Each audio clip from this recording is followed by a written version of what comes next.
नमस्कार, आप देख रहे हैं आवाज इंडिया, देश की भरोसेमंद आवाज। मैं हूं पिंकी। खबरों का सिलसिला शुरू करने से पहले आइए नजर डालते हैं आज की हेडलाइंस पर। मुस्लिमों को आरक्षण का सवाल ही नहीं, जाति जनगणना पर बड़ी घोषणा करके अमित शाह ने कह दी खरी खरी। बागेश्वर धाम के धीरेन्द्र शास्त्री की संस्था को केंद्र सरकार की मंजूरी, विदेशों से अब फंड ले सकेंगे धीरेन्द्र शास्त्री। अनिल अंबानी को सुप्रीम कोर्ट से बड़ा झटका, फ्रॉड लोन मामले में नहीं मिली राहत। महाराष्ट्र में 1 मार्च से 12 अप्रैल तक हीट स्ट्रोक के 15 मामले, रत्नागिरी जिले में सबसे ज्यादा 6 मामले दर्ज।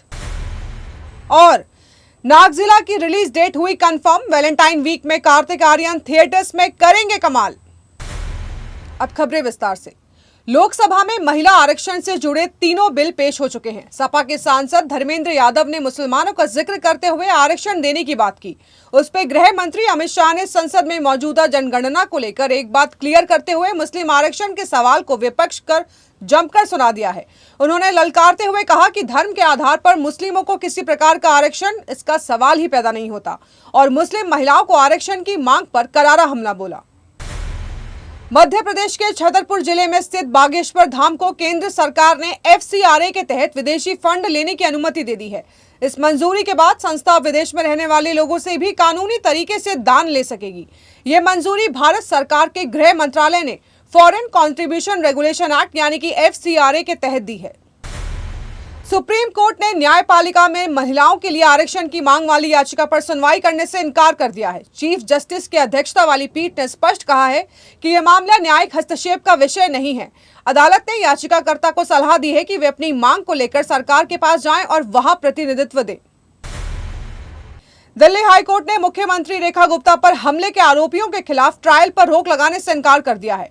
ट्रायल कोर्ट पहले ही medical chief, medico legal certificate तैयार करने वाले एग्जामिनर और मुख्यमंत्री के पर्सनल सिक्योरिटी ऑफिसर को तलब कर चुका है। कोर्ट ने आरोपियों के मोबाइल फोन की फॉरेंसिक जांच का आदेश दिया है।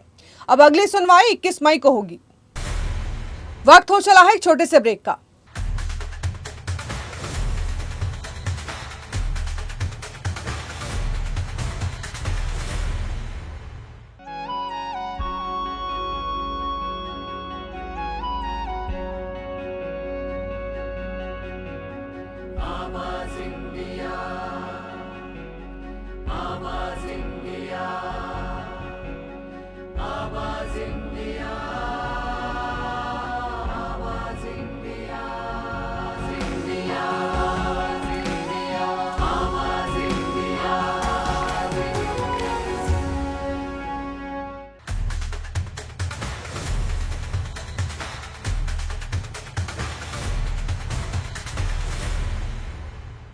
ब्रेक के बाद आप सभी का स्वागत है। बढ़ते हैं अगली खबर की ओर।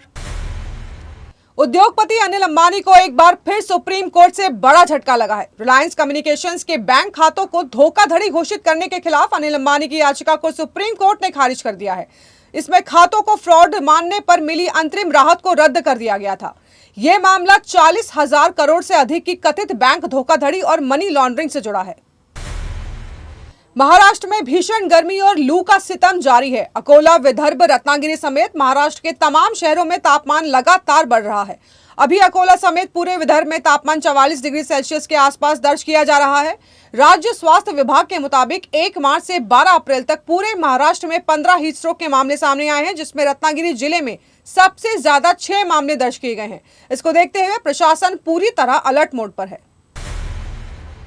एक्टर कार्तिक आर्यन काफी टाइम से फिल्म नागजिला को लेकर चर्चा में है। इसी बीच मेकर्स ने इसकी रिलीज डेट का ऐलान किया है।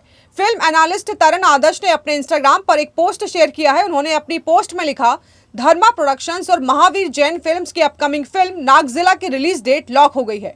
ये फिल्म 12 फरवरी 2027 को वैलेंटाइंस डे वीक में थिएटर्स में रिलीज होगी।